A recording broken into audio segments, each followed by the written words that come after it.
क्या middle east में एक बहुत बड़ा युद्ध यूएस और ईरान के बीच में छिड़ने वाला है? क्या यूएस के जो एलाइज हैं या उनके जो सपोर्टर्स हैं मिडिल ईस्ट में, क्या वो यूएस उनके साथ मिलकर ईरान पे अटैक करेगा? ईरान का रिटेलिएशन कैसा होगा? ये सारी चीजों को मद्देनजर रखते हुए एक और नई डेवलपमेंट इसी सीरीज में आई है, जो कि यूएस और ईरान की टेंशन को सामने लेकर आती है। ये बहुत ही बड़ा अभी जिस तरीके का नैरेटिव चल रहा है, उससे ये समझ में आता है कि क्या यूएस के पास resources as well as capacity to attack Iran है, और ईरान के पास वैसे ही रिटेलिएट करने के लिए क्या उनके पास रिसोर्सेज येट कैपेबिलिटी है कि नहीं है। और इन दोनों के बीच में क्या ऐसा कुछ अटैक और रिटेलिएशन का माहौल देखने को मिलेगा, और उसका क्या हश्र हो सकता है। तो आइए देखते हैं इस डेवलपमेंट में क्या हुआ है। Welcome to Legacy IAS. We would be listening to about the US-Iran tensions and what has happened up until now. देखिए, it has already happened. अपने अगर न्यूज़ फॉलो कर रहे होंगे तो आप लोग ये देख रहे होंगे कि यूएस जो है वो कॉन्टिन्यूसली ईरान में होते हुए प्रोटेस्ट जो दिसंबर में शुरू हुए थे उनको और ज़्यादा आग दे रहा है, जिसमें कि ये समझ में आ रहा है कि यूएस के प्रेसिडेंट डोनाल्ड ट्रंप ने कहा है कि प्रोटेस्टर्स को कि help is on the way. It means that in Iran, they should keep protesting and they should keep challenging the authority that is trying to suppress them, the authority that is trying to have internet blackouts. तो ये सारी चीज़ों के against वहाँ के जो protesters हैं उनको रिएक्ट करते रहना चाहिए, और यूएस भी अपने तरफ से अपनी मिलिट्री के हिसाब से वो उनको हेल्प सीक आउट करने के लिए रेडी है ना। तो ये सारी जो डेवलपमेंट्स है वो हुई हैं। अब ईरान जो है, ईरान क्या कहता है? ईरान ये कहता है कि अगर यूएस हमारे तरफ रिटेलिएट करता है या अटैक करता है, ऑफेंसिव मोड में आता है, तो हम भी चुप बैठने वालों में से नहीं है।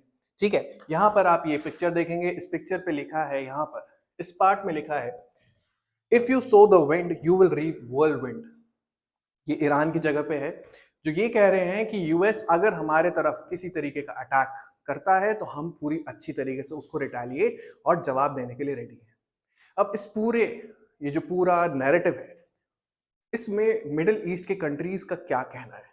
ठीक है, तो सबसे पहले देखते हैं कि according to tanker data, over 40% of crude oil imported by Indian refiners is transported from various oil producing countries in West Asia through Strait of Hormuz.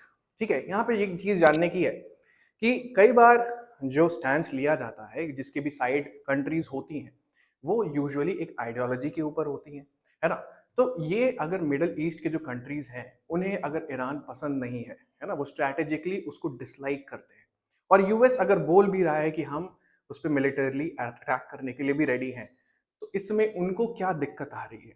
तो यहाँ पे बहुत ही इंपॉर्टेंट एक इकोनॉमिक एंगल आता है। इकोनॉमिक एंगल माने कि जो ऑयल मार्केट्स हैं, आप जानते होंगे मिडिल ईस्ट जो है वो ऑयल मार्केट के लिए बहुत ज्यादा फेमस है। ठीक है, और any any kind of disruption of those oil markets will result into backlash by the other countries that are dependent upon oil as its revenue।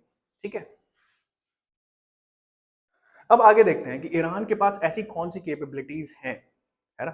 कौन कौन सी कैपेबिलिटीज हैं जो कि ईरान ने या तो अपनी दर्शाई है या तो फिर डेमोन्स्ट्रेट किया है, या फिर बताया जा सकता है कि आगे फ्यूचर में रिटेलिएशन का ये एक बात हो सकता है ईरान के लिए। तो देखिए, एक तो है कि ईरान ने has already threatened to attack US bases. अब यूएस के बेस बहुत सारे फैले हुए हैं मिडिल ईस्ट में, बहुत सारी कंट्रीज हैं, आपको कतार में देखने को मिलेगी, यूएई में देखने को मिलेगी, बहुत सारे ऐसे ऐसे आपको जो उनके बेसिस हैं वो देखने को मिलेंगे, है ना। और अपनी कैपेसिटी को, अपनी कैपेबिलिटी को ईरान ने डेमोन्स्ट्रेट भी किया है मिड 2025 में, जब ईरान पे यूएस ने के न्यूक्लियर साइट्स पे अटैक किया था, जैसे नतान्स, इस्फहान, है ना, फॉर्दोस, ये सारे जो अटैक किया था न्यूक्लियर साइट्स पे, तो ईरान ने भी चुप नहीं बैठे थे, उन्होंने भी रिटेलिएट किया था। और यहाँ पे ये अल उदैद एयर बेस जो कतार में है, वहां पर भी अटैक किया था। ठीक है, नेचुरल सी बात है, यूएस के जो ट्रूप्स हैं उनके बेसेस है यहाँ पे, और 50 to 60,000 ट्रूप्स यहाँ पे स्टॉल्ड है।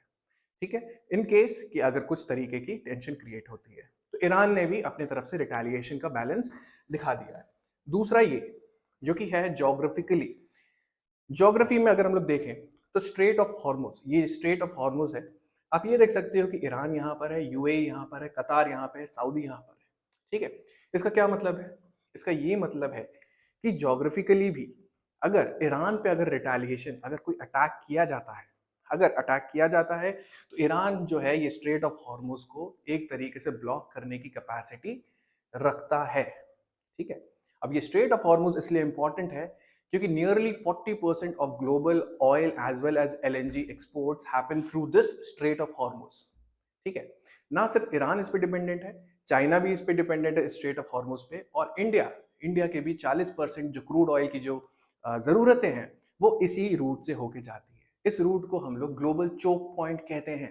ग्लोबल चोक पॉइंट मतलब कि बहुत ही कम एरिया में बहुत सारे शिप्स डेंसिटी में निकल रहे हो। ठीक है, तो अगर उनको रोक दिया जाए, जो कि ईरान कर सकता है, वो बहुत ही मुश्किल हो जाएगा पूरे ग्लोबल ऑयल मार्केट्स के लिए। ठीक है, तीसरी चीज है axis of resistance. Axis of resistance आपने सुना होगा, जो कि हिजबुल्ला, हमास और हुतीस जो कि यमन में है, हिजबुल्ला जो लेबनान में है, ठीक है, हमास जो गाजा स्ट्रिप में है। तो ऐसा बोला जा रहा है कि ईरान जो है वो अपने एक्सेस ऑफ रेजिस्टेंस को, जिसमें कि वो political as well as military backup देता है इन सारे मिलिटेंट ग्रुप्स को, वो भी एक्टिवेट किया जाएगा और उसके वजह से मिडिल ईस्ट में बहुत बड़ा क्राइसिस हो सकता है।